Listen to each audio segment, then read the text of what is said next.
안녕하세요. 올수다 3회 4부. 지금 시작합니다.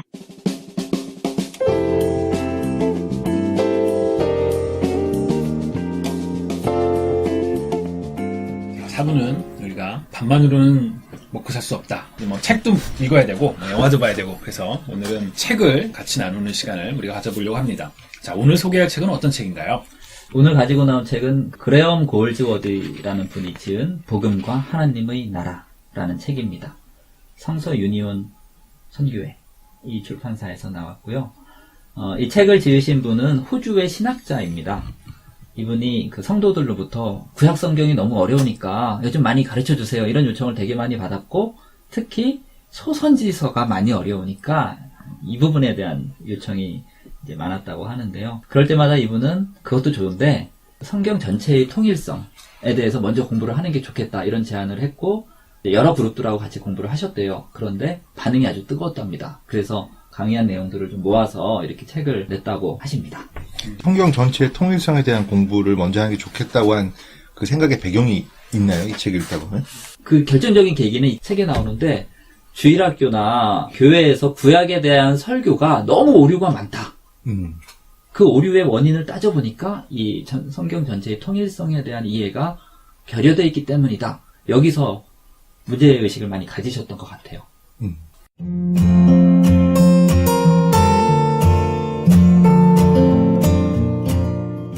고객님, 저처럼 고객으로 들려요. 고객님. 호갱? 곡괭이도 아니고 고객도 아닌 고갱입니다. 고갱입니다. 자, 우리 경계인님은 어떤 계기로 이 책을 읽게 되셨나요? 혹시 이 책을 특별하게 추천하는 이유가 있으신가요?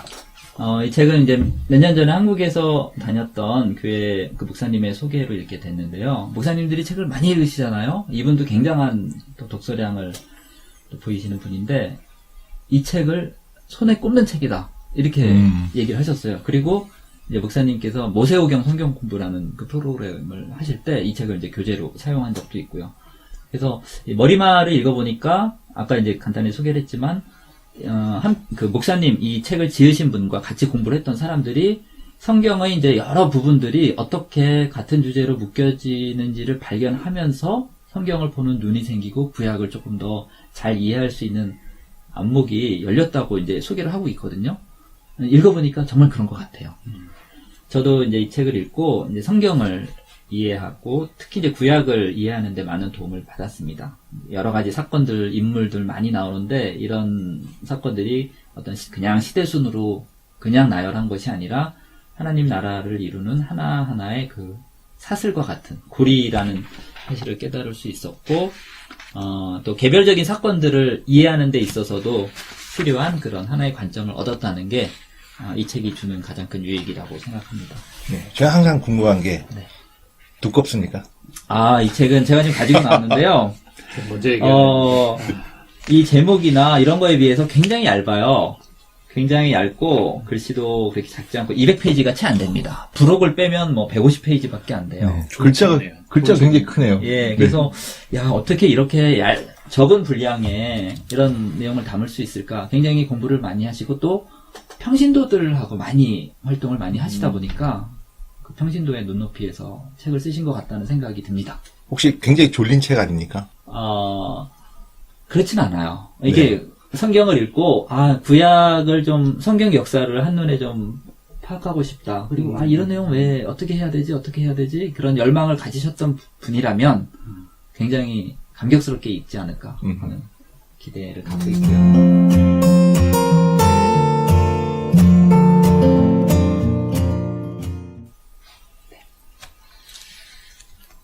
정말 책이 양도 많지 않고 뭐 이렇게 졸립지 않은 책이라니까 저도 정말 읽어보고 싶긴 하네요.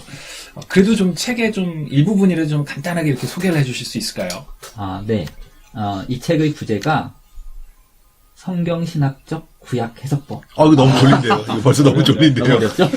근데 이 부제가 의미하는 거는 아까 말씀드린 것처럼 성경 전체에 흐르는 일관된 주제를 잘 짚어주고 창세기부터 말라기에 이르는 모든 기록들이 하나님의 그 구원 역사라는 큰 흐름에 얼마나 조화롭게 연결되어 있는지를 발견하도록 돕는다는 뜻 같아요.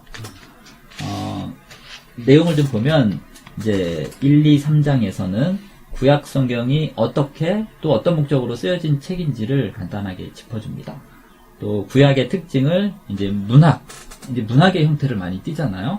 그리고 역사적 뼈대, 그리고 신학적 구조, 이런 세 가지 항목으로 설명을 하는데, 이런 구약의 특징들은 사실 성경을 읽고 공부하는데 꼭 고려를 해야 할 내용이라고 생각이 됐고요.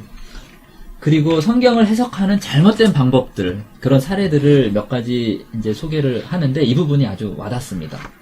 예를 들어서 이제 다윗이 골리앗을 무찌르는 장면에서 대부분의 주일학교에서는 사실 한 사람의 영웅을 만들어내잖아요. 아이들은 와 하고 이제 열광을 하고, 그리고 우리도 다윗처럼 믿음으로 용기 있는 사람이 되어야 한다는 결론을 맺잖아요. 이게 사실 틀린 말은 아니지만, 이 책을 지으신 분은 이 사건은 하나님의 구속사에서 차지하는 의미, 이 사건이, 그리고 더불어 다윗에게 부여된 그 메시아적 사명을 같이 설명을 해야 된다라고 지적을 하고 있습니다. 그러니까 모든 사람이 메시아로 부름을 받은 것은 아니기 때문에 모든 사람이 다윗과 같은 사람이 되어야 한다고 적용을 하는 게 오류일 수 있는 거죠. 네. 그리고 4장, 5장에서는 이 언약을 중심으로 하나님의 약속, 그리고 그 계획이 어떻게 환경 전체를 관통하는지를 보여줍니다. 사실상 이 4장, 5장이 이 책의 뼈대가 되는 내용이라고 보여지고요. 6장부터 9장까지는 여기서 성경 전체의 역사가 한번 아주 큰 흐름이 정리가 되는데, 그 에덴 동산에서 시작해서 아브라함의 가계, 아브라함, 이삭, 야곱, 그리고 출애굽과 광야 공동체, 그리고 다윗과 솔로몬에 이르는 그 구약 역사를 훑어내면서 이 각각의 시대 속에 계시된 하나님의 나라가 어떤 것인지를 이제 설명을 해줍니다. 아까도 이제 책 분량이 굉장히 짧다고 강조를 드렸는데, 이 분량 속에 구약의 전체적인 흐름이 너무나 잘 정리가 돼 있고, 또 평신도의 눈높이에 맞춰서 강의를 많이 하셨기 때문에 내용이 굉장히 정제되어 있는 느낌이 있습니다. 그리고 마지막 10장, 11장은 이제 부록과 같은 성격인데, 그 성경 해석의 원리와 실제를 몇 가지 본문을 사례로 설명을 하고 있습니다. 그리고 이 소개된 내용을 참고해서 연습을 하면 성경을 읽고 해석하는 그런 힘이 생길 거라고 생각을 하고요.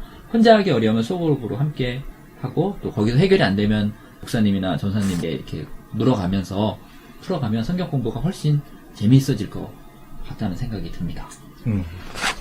굉장히 자세히 설명해 주셔서 책을 읽지 않았는데도 이 책이 어떤 내용이겠구나 이런 생각이 드는 부작용인데요. 네. 저도 그런 생각이 들었어요. 네. 안 읽어도 되겠네요.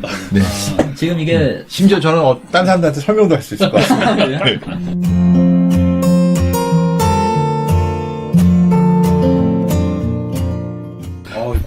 참 이 책을 통해서 우리가 구약에 대해서 좀 새롭게 볼 수 있는 것 같아요. 근데 우리가 아까 얘기하면서 레위기를 몇 번 계속 얘기를 했잖아요. 읽기 어려운 레위기. 혹시 그렇죠. 레위기에 대한 어떤 좀 속 시원한 혹은 뭐 인사이트를 줄 수 있는 그런 간단한 설명을 이렇게 해주실 수 있을까요? 이 책에서. 네. 그렇지 않아도 제가 이 레위기 부분을 좀 준비를 한번 해봤는데요.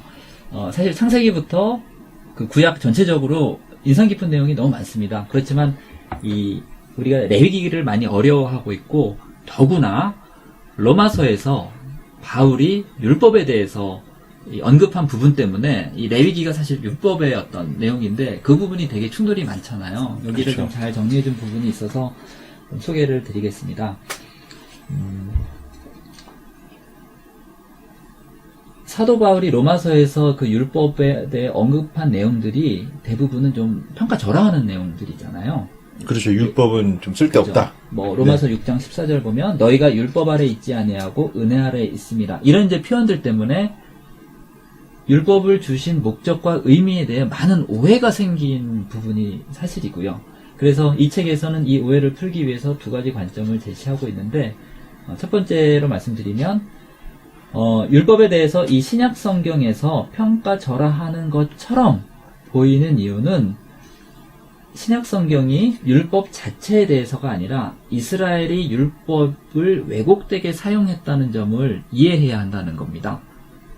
두 번째는 따라서 구약 성경에 제시된 율법의 의미를 명확하게 이해하기 위해서는 아브라함과 맺은 언약, 그리고 출애굽 사건 속에서 하나님께서 주신 말씀들을 숙고해야 한다는 것을 지적을 하고 있습니다.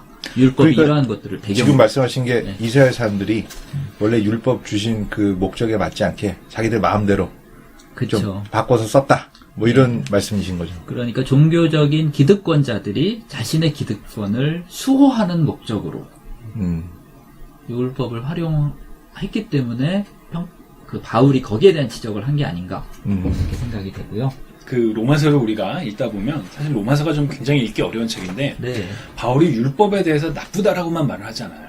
그 로마서를 꼼꼼히 읽다 보면 율법이 문제가 아니라 바로 율법의 죄가 그 율법의 내용을 이렇게 곡해하고 오히려 우리를 끌어내렸다라는 그런 표현이 나오거든요. 이 책에서도 지금 얘기하고 있는 부분이 그 부분하고 좀 많이 맞닿아 있는 것 같아요. 그렇죠. 이 출애굽 사건과 아브라함과 맺은 언약을 같이 숙고해야 한다고 말씀을 드렸었는데, 이 출애굽 사건은 아브라함과 맺은 언약의 성취이기도 하고 애굽의 속박으로부터의 자유를 의미하기도 합니다. 그래서 출애굽 이후에 시내산에서 주신 율법의 의미를 생각할 때 이 신약에서 생겨난 우리가 신약에서 오해한 율법의 이미지를 갖고 이 의미를 이해하게 되면 이거는 또 다른 속박이 시작되는 거거든요. 그런데 시내산에서 주신 율법의 의미는 하나님의 은혜의 기초에서 이스라엘 백성들을 자기 백성으로 삼으시려는 그 목적, 그 맥락 안에서 율법의 의미를 이해해야 한다고 강조하고 있습니다.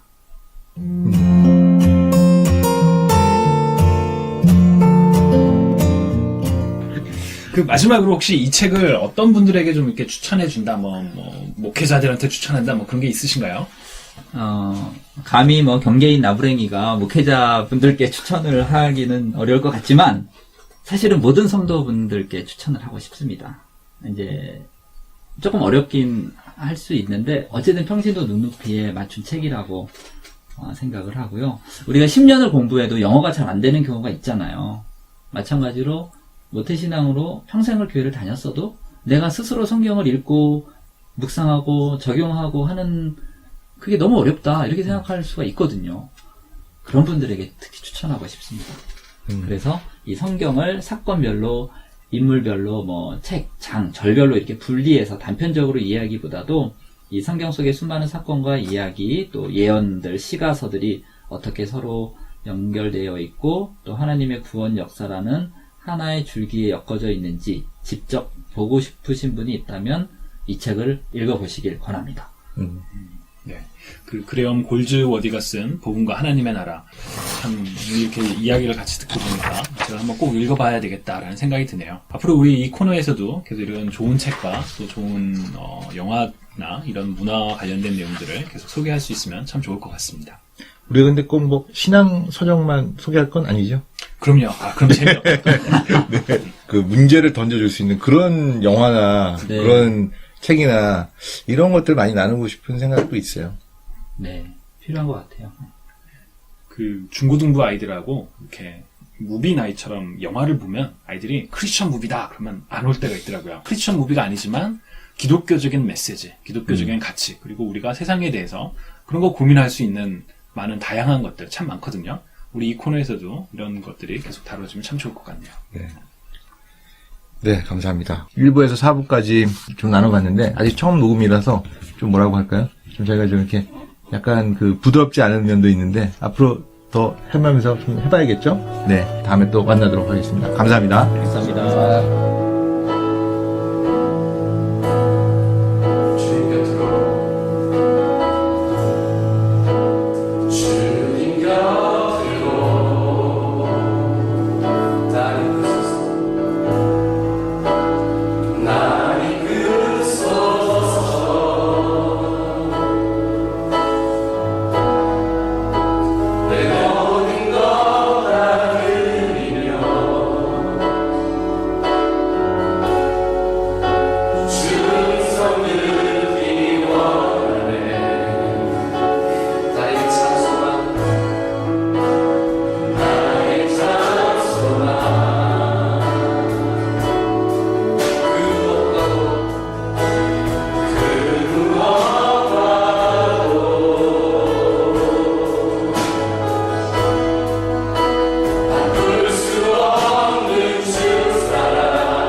사모님